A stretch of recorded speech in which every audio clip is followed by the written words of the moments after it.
Part 14 में आप सबने देखा कि लूसीफर वो अपर लेवल के एंजल से एक रिचुअल शुरू करते हैं और जैसे ही वो गोकू और मदर ऑफ ऑल एंजल का डीएनए उस चीज के अंदर जाके गिराते हैं तो अचानक से ही वहाँ पे एक बहुत ही बड़ा एक्सप्लोजन हो जाता है और फिर हमें दिखाया जाता है फ्यूचर ब्रोली जो होश में आ जाता है और जिन चेन्स में उन इविल गॉड्स और एंजल ने उसे बंद किया होता है तो ब्रोली उन चेन्स को तोड़ के वहाँ से बाहर आ जाता है और फिर हमें दिखाया जाता है उस डिमोनिक टाइम चेम्बर में एक शख्स जो और कोई नहीं अल्ट्रा वेजिटो होता है और फिर हमें दिखाया जाता है कूलर जो अल्ट्रा वेजिटो से लड़ते वक्त अपनी गोल्डन फॉर्म में चला जाता है और आखिर में हमें दिखाए जाते हैं ग्रैंड प्रिस्ट जो फू से कहते हैं कि मैं तुम्हें एक राज की बात बताना चाहता हूँ। और गाइस जैसा कि मैंने कम्युनिटी पोस्ट करके कहा था कि पार्ट 15 माइंड ब्लोइंग होने वाला है तो वीडियो एंड तक जरूर देखना। और अब आगे तभी हमें दिखाए जाते हैं ग्रैंड प्रिस्ट फू को अपने पास बुला के कहते हैं ए फू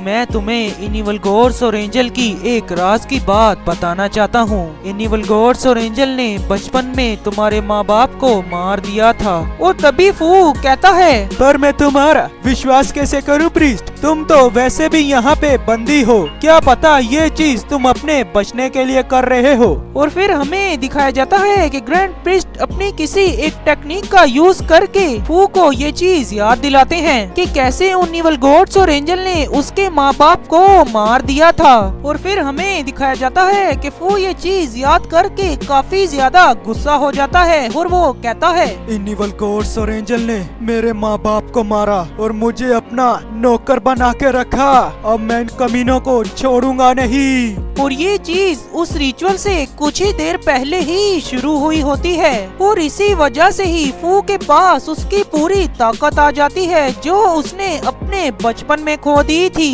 क्योंकि फू को अब सब कुछ याद आ चुका है कि उसके माँ बाप ने उसे कौन सी डिमोनिक शक्तियाँ दी थी। और फिर हमें दिखाया जाता है वही डिमोनिक टाइम चेम्बर जहाँ पे कूलर बंद है और तभी हमें दिखाया जाता है कि कूलर कहता है अल्ट्रा वेजिटो से कि अब तुम मेरी उस ताकत के आगे टिकने नहीं वाले वेजिटो, तुम चाहे कितने भी ज्यादा ताकतवर क्यों न हो वेजिटो, मेरी ये ताकत हर किसी शख्स को ही पछाड़ देती है। और फिर हमें दिखाई जाती है कूलर और अल्ट्रा वेजिटो की फाइट। अल्ट्रा वेजिटो सिर्फ अपनी सुपर साइयन फॉर्म का यूज कर रहा होता है कूलर के खिलाफ और कूलर अपनी गोल्डन फॉर्म का यूज कर रहा होता है अल्ट्रा वेजिटो के खिलाफ। दोस्तों ये दोनों ही एक दूसरे के खिलाफ हैं और दोस्तों इस डिमोनिक टाइम चेम्बर में कूलर जितना ज्यादा ताकतवर होता जाएगा उस हिसाब से ही अल्ट्रा वेजिटो भी अपनी ताकत बढ़ाता जाएगा। और फिर हमें दिखाया जाता है कि कूलर अल्ट्रा वेजिटो के सामने कुछ भी नहीं कर पाता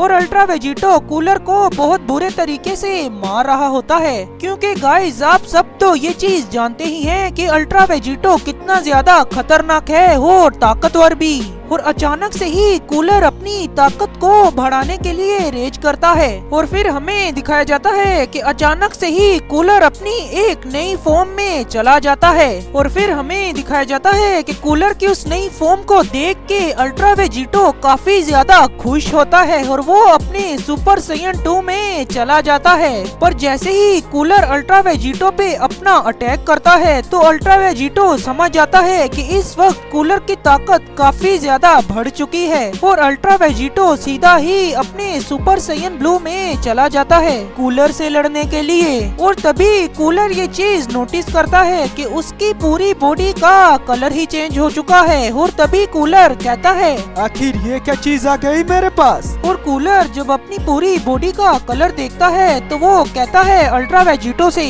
तो कैसी लगी मेरी ये ताकत मेरे दोस्त, मेरी ये ताकत तो अब आसमानों को छू रही है, तो अब तुम इसे क्या कहना चाहोगे। और तभी अल्ट्रा वेजिटो कहता है कूलर से मेरे दोस्त तुम इसे जो मर्जी कहो, बस अपनी ऐसी ही ताकत मुझे दिखाते रहना, मुझे अब तुमसे लड़ने में काफी ज्यादा मजा आ रहा है। और तभी कूलर कहता है और से मैं अपनी इस नई फॉर्म को कहूँगा सिल्वर कूलर। वो तभी हमें फिर से दिखाई जाती है अल्ट्रा वेजिटो और कूलर की फाइट, पर इस बार काफी ज्यादा अलग होता है। कूलर अल्ट्रा वेजिटो से काफी बराबरी पे लड़ रहा होता है और अचानक से ही अल्ट्रा वेजिटो अपनी super Saiyan blue plus Kaioken को यूज करना शुरू कर देता है और हमें दिखाया जाता है कि कूलर को काफी ज्यादा दिक्कत होना शुरू हो जाती है और कूलर कहता है, आखिर ये सैयन है क्या चीज? ये सैयन तो लगातार अपनी ताकत बढ़ाता रहता है। जब भी मेरे पास कोई ज्यादा ताकत आती है तो ये अपनी ताकत को उससे 10 गुना ज्यादा ऊपर ले जाता है। आखिर ये सैयन है क्या चीज? और फिर हमें दिखाया जाता है जालामा। तभी जालामा कहता है, मास्टर, अब मुझे इस बच्चे के पास किसी को छोड़ना होगा। अगर आपकी इजाजत हो तो क्या मैं अपना एक क्लोन बना सकता हूँ? वो तभी हमें दिखाया जाता है वो शख्स जिससे जालामा बात कर रहा होता है, पर हमें उस शख्स का ठीक से चेहरा नहीं नजर आता। और गाइस, मैं आपको बता दूं कि ये वो हाइब्रिड नहीं है जिसे उस रिचुअल के दौरान बनाया गया था। और तभी वो शख्स कहता है, मैंने तुम्हें जितना काम कहा था तुमने वो किया और अब इसके पास भी किसी को रुकना है तो ठीक है, तुम अपना एक क्लोन बना सकते हो। मैं तुम्हें अपनी थोड़ी और ताकत देता हूँ। और फिर हमें दिखाया जाता है कि जालामा उस शख्स की थोड़ी और ताकत से अपना एक क्लोन बनाता है और हमें दिखाया जाता है कि जालामा अपना एक क्लोन बना के उस हाइब्रिड बच्चे के पास छोड़ जाता है। और फिर जालामा उस शख्स से कहता है जिस शख्स ने उसे अपनी थोड़ी सी ताकत दी थी, ए मास्टर, अगर आप जंग में आ जाते तो हमारे लिए काफी ज्यादा अच्छा होता। आपके पास तो काफी ज्यादा कमाल की ताकतें हैं। और फिर हमें दिखाया जाता है उस शख्स का चेहरा जिससे जालामा बात कर रहा होता है। वो शख्स और कोई नहीं, ओरिजिनल जालामा होता है। तो क्या हुआ गाइस, घूम गया ना दिमाग? मैंने कम्युनिटी पोस्ट करके कहा था कि पार्ट 15 माइंड ब्लोइंग होने वाला है, तो वही हुआ ना। अभी तो रुको गाइस, अभी तो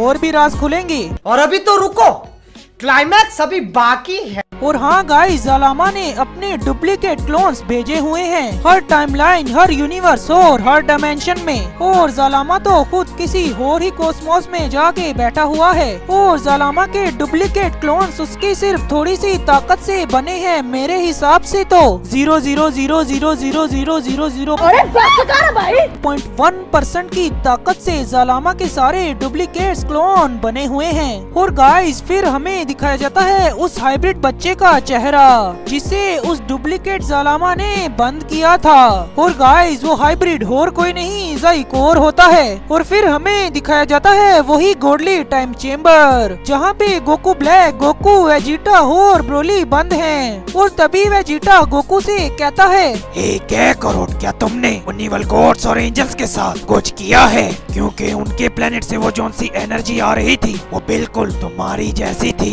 क्या तुम उनिवल गॉड्स और एंजल से मिले तो नहीं हुए? क्योंकि वो तुम ही थे जिसने इंस्टेंट ट्रांसमिशन की और हमें यहाँ पे लाके बंद कर दिया। और तभी गोकू कहता है, मुझे कैसे पता हो सकता है वेजिटा कि मेरी ताकत उनिवल गॉड्स और एंजल्स के पास कैसे आई? मैं भी तो उसी दिन से तुम्हारे साथ बंद ही हूँ, तो आखिर मुझे कैसे पता होगा वेजिटा? पर तुम्हारे पास प्रूफ क्या है कि तुम उनिवल गॉड्स और एंजल से नहीं मिले हुए हो बेवकूफ? एक मिनट रुको वेजिटा, मुझे कुछ याद आ रहा है। तुम्हें याद ही हो कुछ दिन पहले मेरी गर्दन पे कोई चीज चुभी थी। क्या तुम मेरी गर्दन के पीछे देख सकते हो कि वहाँ पर क्या हुआ है? और जैसे ही वेजिटा गोकू की गर्दन के पीछे एक छोटे से होल को देखता है तो वेजिटा और गोकू ब्लैक समझ जाते हैं कि गोकू के साथ क्या हुआ है। और तभी वेजिटा कहता है, हाँ, अब मुझे पता चला कि तुम्हारी ताकत उन बेवकूफ इवल गॉड्स और एंजल्स के पास कैसे गई। उन बुज़दिल इवल गॉड्स और एंजल्स ने तुम्हारा खून चुराया है। और एक और बात क्या करो, वो जो शख्स की हमें एनर्जी सेंस हो रही थी वो और कोई नहीं, तुम्हारा ही एक और बेटा है। और गोकू ये बात सुन के काफी ज्यादा हैरान होता है। और फिर हमें दिखाया जाता है गोकू ब्लैक। तभी गोकू ब्लैक कहता है, तो इसका मतलब अब मुझे समझ आया कि उनिवल गॉड्स और एंजल्स ने मुझे किडनैप क्यों किया था। और वो ब्लैक फ्रीजा मुझे ऐसा क्यों कह रहा था कि यहाँ पे जब भी कोई रिचुअल शुरू होगा तो वो इवल गॉड्स और एंजल्स उन 3 सैयन्स को करप्टेड करेंगे। इसका मतलब उन इवल गॉड्स और एंजल्स को मेरा डीएनए भी चाहिए था, पर उस पागल फू ने मुझे यहाँ पे वापस वापस भेज दिया, जिस वजह से उन्होंने सिर्फ तुम्हारे डीएनए का ही यूज किया। और ब्रोली बेचारा कुछ समझ ही नहीं पाता और वो आके गोकू से कहता है, काकारोट आखिर यहाँ पे क्या चल रहा है। और फिर हमें दिखाया जाता है ओरिजिनल जालामा जो किसी जगह पे जा रहा होता है और हमें पता चलता है कि जालामा ज़ेनो के पैलेस पे जा रहा होता है उस शख्स से मिलने के लिए जिसे डुप्लीकेट जालामा ने उधर भेजा था। और गाइस मैं फिर से बता दूं कि ये वो हाइब्रिड नहीं है। और जालामा जैसे ही वहाँ पे जाता है तो जालामा को वहाँ पे एक शील्ड नजर आती है और तभी ओरिजिनल जालामा कहता है, मुझे लगा नहीं था इस बेवकूफ सयन में इतनी ज्यादा अकल होगी, इसने तो उसके पूरे प्लेस को ही प्रोटेक्टेड कर दिया। और फिर हमें दिखाया जाता है कि जालामा उस शील्ड के अंदर चला जाता है और जालामा उस शख्स को देख के कहता है, मुझे लगा नहीं था कि तुम इतने ज्यादा आलसी होगे, तुम ये चीज कर सकते थे कि तुम उस ज़ेनो को भी छुड़वा सकते थे, पर तुमने ऐसा नहीं किया और तुमने उसके गार्ड्स को जिंदा किया और उसके साथ ट्रेनिंग करना शुरू कर दिए। मैं तो तुम सयंस को समझ ही नहीं पाऊंगा कि आखिर तुम किस मिट्टी के बने हुए हो। तो आखिर जालामा किस सयन से बात कर रहा है? जालामा ने उस सयन का कितनी बार जिक्र किया है पर उस सयन का हमें चेहरा नहीं दिखाया जाता। तो दोस्तों आखिर ये सयन है कौन? और गाइस जालामा तो कमाल का बंदा निकला, उसने हर किसी डायमेंशन में, हर टाइमलाइन में और हर यूनिवर्स में अपना एक क्लोन बना के रखा हुआ है। तो गाइस अब बहुत जल्द राज खुलने वाले हैं कि जालामा आखिर ट्रंक्स के साथ क्या कर रहा था और आखिर वो किस सयन को काम पे लगाता रहता है और वो किस सयन से बातें करता रहता है। और कूलर की वो जोन सी न्यू फॉर्म है सिल्वर वाली, आखिर वो कितनी ज्यादा ताकतवर हो सकती है? क्या वो अल्ट्रा वेजिटो को हरा सकती है? तो इन सब सवालों के जवाब आप सबको बहुत जल्द ही मिलेंगे। तो गाइस आज की वीडियो में बस इतना ही। और अगर आपको ये वीडियो पसंद आई है तो मेरी वीडियो को लाइक और चैनल को सब्सक्राइब जरूर से कर देना। इस वीडियो पे दबा के कमेंट्स भी जरूर से कर देना और इस वीडियो को अपने फ्रेंड्स के साथ दबा के शेयर भी जरूर से कर देना। मैं आपसे मिलूंगा अगली वीडियो में, तब तक के लिए बाय।